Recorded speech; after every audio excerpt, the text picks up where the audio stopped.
मैं अनिल मिश्रा, भारतीय किसान संघ का काशी प्रांत का जो है पदाधिकारी हूँ। किसानों के ज़मीनों से संबंधित एक विषय रहा है सेवाश्रम शिक्षण संस्थान, जिस पर स्थानीय किसानों ने कई बीघे ज़मीन दान स्वरूप दी थी कि शिक्षा का एक स्तर बनेगा, शिक्षा के स्तर से क्षेत्र में जागरूकता फैलेगी और यहाँ के लोग शिक्षित और आगे बढ़ेंगे। लेकिन कथित शिक्षण संस्थान के प्रबंधन की जो भूमिका रही है, उसके कारण विगत कुछ दशकों में यहाँ की पूरी ज़मीन, मुझे लग रहा है कि अगर 15 बीघा की ज़मीन यहाँ सेवाश्रम इंटर कॉलेज के पास है। वैसे तो जहाँ तक मेरी जानकारी है 50 बीघा के करीब जगह भूमि लोगों ने दान दी थी। सेवाश्रम इंटर कॉलेज और पंडित घनश्याम जो महाविद्यालय के पास की सारी भूमियों को विक्रय कर दिया गया। शिक्षण संस्थान की ज़मीन शिक्षा के लिए थी, लोगों ने दान दी थी और उसको सेवाश्रम शिक्षण संस्थान के प्रबंधन ने अनियमित रूप से बिना किसी कारण के पूरी ज़मीन को अपने निजी परिवार, अपने रिश्तेदार और मैं ये कह सकता हूँ कि आज के समय में हमारे क्षेत्र के आसपास के सरकार द्वारा चिन्हित भूमाफिया, सरकार द्वारा चिन्हित गैंगस्टरों के कब्जों में दे दिया। कई ऐसे प्रमाण मिले हैं जो इस गंभीर अपराध की ओर संकेत कर रहे हैं, गंभीर वित्तीय अनियमितता की ओर संकेत कर रहे हैं और शिक्षण संस्थान जो छात्रों के भविष्य के लिए था उसको खत्म करने का पूरा एक विगत कई 2 दशक से जो है तैयारी चल रही थी। हमने इस पर आवाज़ उठाई। मैंने सिर्फ यही आवाज़ उठाई है कि जो शिक्षण संस्थान की ज़मीन है वो कहाँ है, उसको खाली कराया जाए। शिक्षण संस्थान की ज़मीन को व्यावसायिक इस्तेमाल के लिए, पेट्रोल पंप चलाने के लिए, शादी लॉन चलाने के लिए, दुकान चलाने के लिए और कतिपय माफिया टाइप के लोगों को आवंटित करने के लिए नहीं दी गई थी। अगर उनका बाइलाज और उत्तर प्रदेश सरकार का जो नियम है, जो बोर्ड का जो नियम है, अगर ये कहता है तो मैं जानना चाहता हूँ कि वो किस आधार पर इस पूरी ज़मीन को विक्रय किए और किस आधार पर उस ज़मीन को लीज पर दे करके उसमें व्यावसायिक गतिविधि चला रहे हैं। शिक्षण संस्थान में इंटर कॉलेज, डिग्री कॉलेज के साथ साथ जहाँ मुझे लगता था कि भविष्य में यहाँ पर इंजीनियरिंग और कॉलेज और नर्सिंग के जैसे बड़े कॉलेज खुलने की संभावनाएं, हॉस्टल बनने की संभावनाएं थी, उन सबको खत्म कर दिया गया। यहाँ के ज़मीन के कतरे को भूमाफियाओं ने बहुत तरीके से प्रबंधन के पूरे तंत्र को जो है उसमें शामिल करके बेच दिया। इनका संबंध मैं उन गंभीर अपराधों में शामिल रहे और आज के समय में जेल में गैंगस्टर के आरोपी रहे, पूर्व में विधायक रहे विजय मिश्रा के परिवार से भी जुड़ा हुआ है। गोरखपुर के दबंग छवि वाले हरिशंकर तिवारी जी के दोनों बेटों के नाम सुरयामा की ज़मीन के कागजातों में, खतौनियों में नाम दर्ज है। उनका सीधा इन्वॉल्व इसमें जुड़ा हुआ है और प्रयागराज के क्षेत्र के भी कुछ दबंग छवि वाले लोग भी इस कॉलेज के प्रबंधन में अपनी भूमिका तय कर रहे हैं। लेकिन मुझे समझ में नहीं आ रहा कि इनका मतलब क्या है। अगर सुरयामा को इससे इतने बड़े और लोगों के आने से सुरयामा को लाभ क्या मिला? क्या सुरयामा का विद्यालय बढ़ गया? क्या सुरयामा में शिक्षण संस्थानों में और कई जो है फैसिलिटीज आ गई?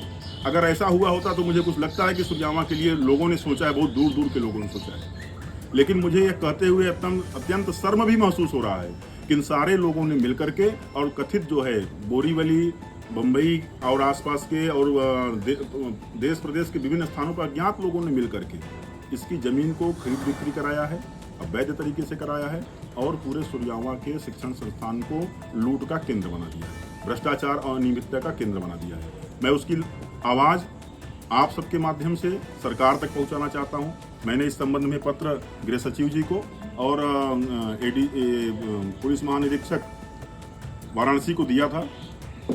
उस संबंध में मैंने डीएम साहब, जिलाधिकारी महोदय, पुलिस अधीक्षक साहब को भी अवगत करा दिया है कि इसमें वित्तीय अनियमितता हुई है। यहाँ का जो प्रबंधन है वह प्रबंधन नैसर्गिक रूप से जो नियमावली है उसके खिलाफ जा करके बनाई गई प्रबंधन टीम है और यह सिर्फ और सिर्फ भ्रष्टाचार के पिछले रिकॉर्ड को भी तोड़ते हुए और अधिक भ्रष्टाचार करने पर उतारू है। उन्होंने मुझे जब मैंने आवाज़ उठाई तो मुझे 10 करोड़ का नोटिस भेजा मानहानि का। ये पत्र है। इस 10 करोड़ के नोटिस में उन्होंने कहा है कि इससे कॉलेज का जो है नाम खराब हुआ है और इसकी हर्जाना के रूप में 10 करोड़ रुपए का उन्होंने नोटिस दिया। मैंने कॉलेज के किसी भी प्रारूप का अवहेलना नहीं किया है, क्योंकि यह कॉलेज मेरा भी है। मैं भी इस कॉलेज से शिक्षा लिया हूँ और अगर मैं अपने कॉलेज की सुरक्षा के लिए, अपने कॉलेज के भविष्य के लिए आवाज़ उठा रहा हूँ तो यह किसी भी प्रकार से मेरे नज़रिए में गलत नहीं है। सेवाश्रम इंटर कॉलेज एक बड़ा ऐतिहासिक और बहुत बड़ा जो है एक सुरजावा के लिए महत्व रखने वाला विद्यालय है। अगर प्रबंधक की भूमिका संदिग्ध है, अगर भूमि प्रबंधन में इन्होंने गलत किया है, भूमि अगर वास्तविक रूप में आप देखिए वहाँ पर जो है जो कॉलेज एक समय विकराल स्वरूप हुआ करता था, आज वो जो है कुछ बीघों का एक छोटा सा कॉलोनी बन गया है। वहाँ पर जो है अगल बगल कॉलेज तो नहीं बढ़ा, लेकिन शिक्षा के जमीन पर जो है बंदर बांट करते हुए दुकानें, हाउस और पेट्रोल पंप, शादी लान, मतलब बिल्डिंगें बन गई। आखिरकार इसका जिम्मेदार कौन है? क्या उत्तर प्रदेश सरकार और प्रशासन को अब भी कान में जूं रेगेगा कि नहीं रेगेगा? अगर ऐसे भ्रष्ट तंत्र ने, ऐसे भ्रष्ट प्रबंधन ने कॉलेज को बदनाम करने का काम किया है, उनकी भूमि को नीलाम करने का काम किया है, तो उनके खिलाफ अभी तक कार्रवाई क्यों नहीं हुई? आज मैं आवाज़ उठा रहा हूँ, मुझे 10 करोड़ का नोटिस भेजा गया है। मैं एक सामान्य परिवार से हूँ, किसान हूँ, किसान के बीच काम करता हूँ। ये नोटिस का 1 रुपया भी मेरे पास देने लायक नहीं है। इसीलिए मैंने तय किया कि भ्रष्ट प्रबंधन के खिलाफ की उस हर आवाज़ को इकट्ठा करूंगा जो इनके काले कारनामों को जानता है, और मैंने इकट्ठा किया है। मैंने प्रबंधन के खिलाफ भी इकट्ठा किया है और कॉलेज प्रबंधक जो वर्तमान में प्रबंधक है, जिन्होंने जो है लंदन में रह करके पिछले 1 साल से कॉलेज का संचालन 1.5 साल से कर रहे हैं, जो वित्तीय अनियमितता में सर्वश्रेष्ठ मास्टर हैं। भूमाफियाओं की लिस्ट जारी हुई थी 2017 में। 2017 का लिस्ट, आप पत्रकार बंधु हैं, आप इस लिस्ट को देख लीजिए। इस लिस्ट में जो है, मैं डेट बता दे रहा हूँ, 4 जुलाई 2017 की है ये। संभवतः 3 जुलाई को जो है उत्तर प्रदेश सरकार के भदोही प्रशासन ने कथित रूप से यहाँ के प्रबंधक को जो है भूमाफिया घोषित किया। ये मैं नहीं कह रहा हूँ, ये जो है ये सरकार का तंत्र कह रहा है। और वर्तमान जो प्रबंधक हैं वो, उनकी स्थितियाँ क्या है, वो मैं आरोप नहीं लगा रहा, मैं सिर्फ ये बता रहा हूँ कि उनके खिलाफ शासन में जो प्रशासनिक कार्रवाइयाँ हुई है, 91 के बम्बई बम ब्लास्ट कांड के समय उनकी संदिग्ध भूमिका पाई गई, उनके ऊपर टाड़ा लगा। टाड़ा एक बड़ा गंभीर अपराध में होने वाला कानून है, आप सब जानते हैं, और उस अपराध में वो कई साल तक जेल में रहे। जेल के रहने के दौरान न्यायिक व्यवस्थाओं के जरिए वो बाहर आए होंगे, मैं उसकी चर्चा नहीं कर रहा और न उस विषय पर जानना चाह रहा हूँ। मैं बस इतना कहना चाह रहा हूँ कि वह व्यक्ति भी इतने बड़े आपराधिक षड्यंत्र के एक हिस्सेदार उस समय थे। इसके साथ ही साथ आप देखिए, इसमें अटेम्प्ट डकैती, छिनैती, कई धाराओं में लगे संगीन अपराध हैं, जो यह इंगित करते हैं कि आज के समय में अगर सेवाश्रम इंटर कॉलेज के प्रबंधक के रूप में, जहाँ शिक्षा के बड़े लोगों को इसका प्रबंधन संभालना चाहिए, वहाँ ऐसे बड़े अपराध में शामिल या उनका सजा, उनकी जो है केस देख रहे लोग अगर उस प्रबंधन के हिस्सेदार हैं, उसका प्रबंधक बने हैं, तो यह सुरजावा के लिए बहुत ही दुर्भाग्यपूर्ण बात होगी। क्या हमारे यहाँ ऐसे लोग नहीं हैं जो इस प्रबंधक को, ऐसे शिक्षाविद हैं, पुराने यहाँ के अध्यापक रहे हैं, यहाँ के समाज सेवी बड़े अच्छे लोग रहे हैं, जिन्होंने भूमि दान की, जिन किसानों ने अपना जमीन दे करके शिक्षण संस्थान को बनाया, आगे बढ़ाया, क्या वो सब इसके हकदार नहीं है?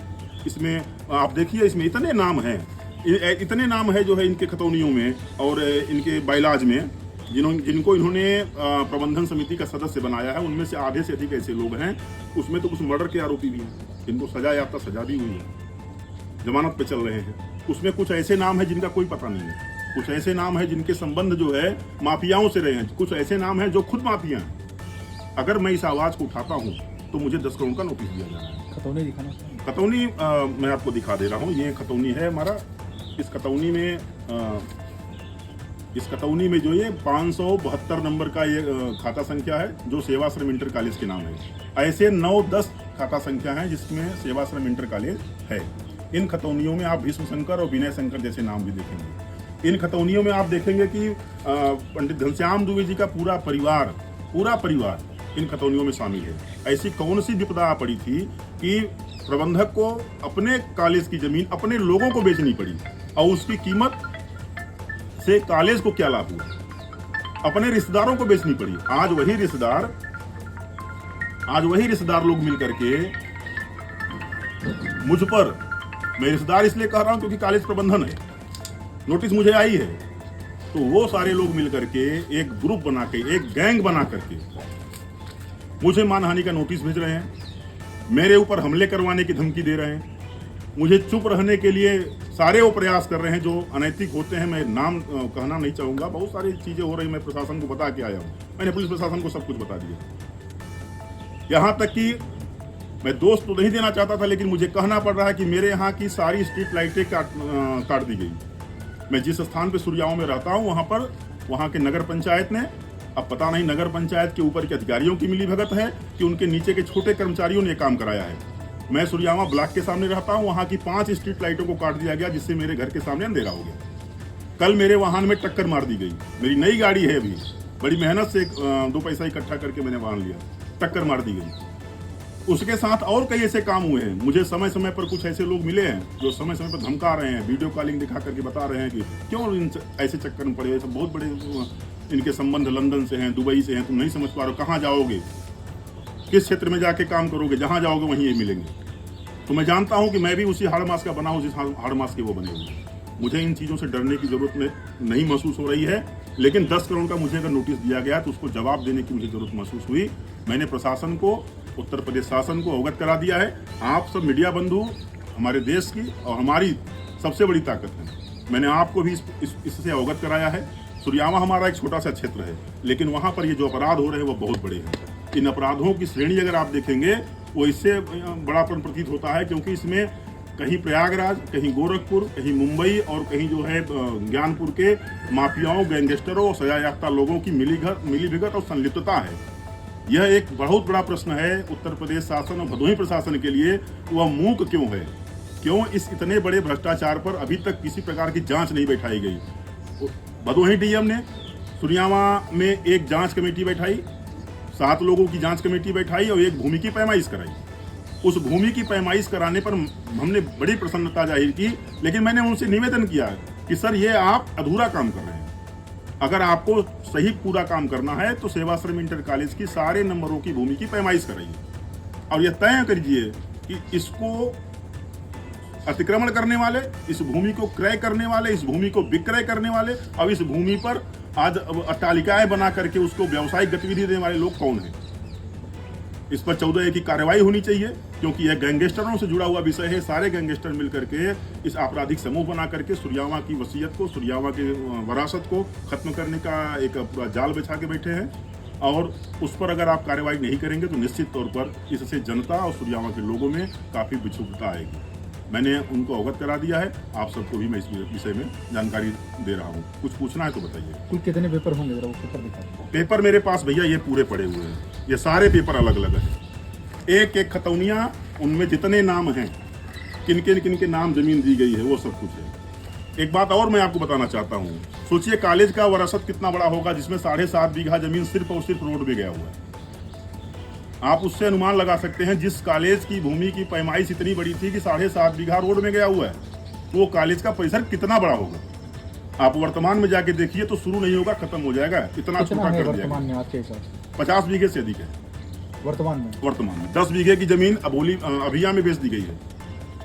इसकी खतौनियां कई जगहों पर है, अनेक गांवों में लोगों ने जान लिया था। उस समय लोगों ने सोचा कि हमारे क्षेत्र में शिक्षा का इतना बड़ा केंद्र खुले कि जिससे हमारे क्षेत्र के लाखों जो युवा हैं उनको आज़ादी के बाद एक बड़ा विकल्प मिले शिक्षा। आप कहना चाह रहे हैं कि कॉलेज की जमीन कई गाँव में थी।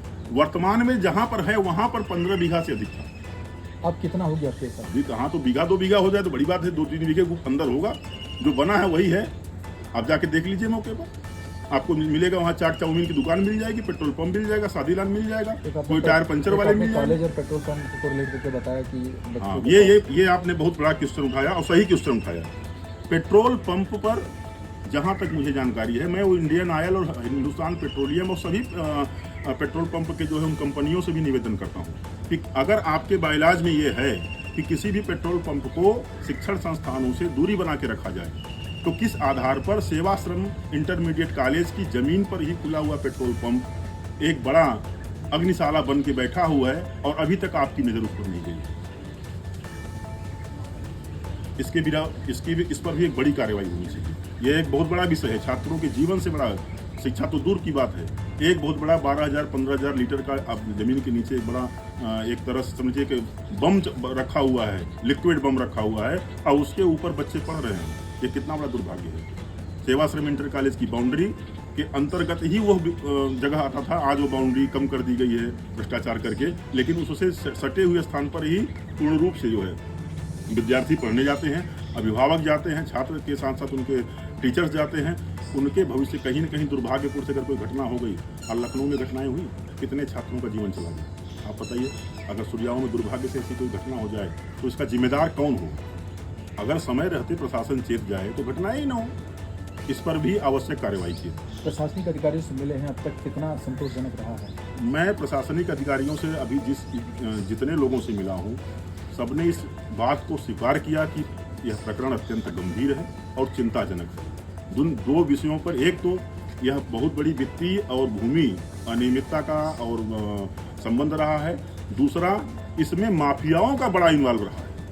कुछ ऐसे लोग सुरजावा में आकर के एक शिक्षण संस्थान में इतना इन्वॉल्वेशन देख रहे हैं, यह चीज़ निश्चित तौर पर जांच का विषय है। मैंने इस बात से उनको अवगत कराया हूँ। अब रही सवाल संतुष्टि की बात, जब तक कार्रवाई नहीं होगी कोई संतुष्टि नहीं होगी। आगे आप लोगों का क्या है? हम शांतिपूर्ण तरीके से, कानूनन रूप से परमिशन लेकर के, छात्रों के साथ मिलकर के, किसानों के साथ मिलकर के, मैं भारतीय किसान संघ का एक सिपाही हूँ, अपने कार्यकर्ताओं के साथ मिलकर के इस अनैतिक अत्याचार के खिलाफ लड़ाई लड़ता रहूँगा। जो भी हमारे संविधान प्रदत्त अधिकार हैं, उन अधिकारों का प्रयोग करके मैं इस आंदोलन को आगे बढ़ाऊंगा, तब तक बढ़ाऊंगा जब तक कि यहाँ से जुड़े भूमाफिया, यहाँ से जुड़े हुए वित्तीय अनियमितता के से जुड़े हुए अधिकारी हों, कर्मचारी हों, भूमि प्रबंधन के लोग हों, जब तक वे अपनी भूमिका को स्वीकार करके, अपनी गलती को स्वीकार करके उसको, उनकी भूमि को छोड़ते नहीं, तब तक मैं उस आंदोलन के लिए एकदम मजबूती के साथ खड़ा हूँ, पीछे नहीं हटने वाला। मुझे 10 करोड़ नहीं 10-100 करोड़ की अगर नोटिस भेज देंगे तब भी मेरा एक ही कथन है कि मैं उनके खिलाफ घुटने नहीं टेकने वाला हूँ। मेरा जीवन जब तक है तब तक वो ऐसे लोगों के खिलाफ लगा रहेगा, क्योंकि यह शिक्षा से जुड़ा मामला है और यह हमारे क्षेत्र के छात्रों के भविष्य से जुड़ा मामला है।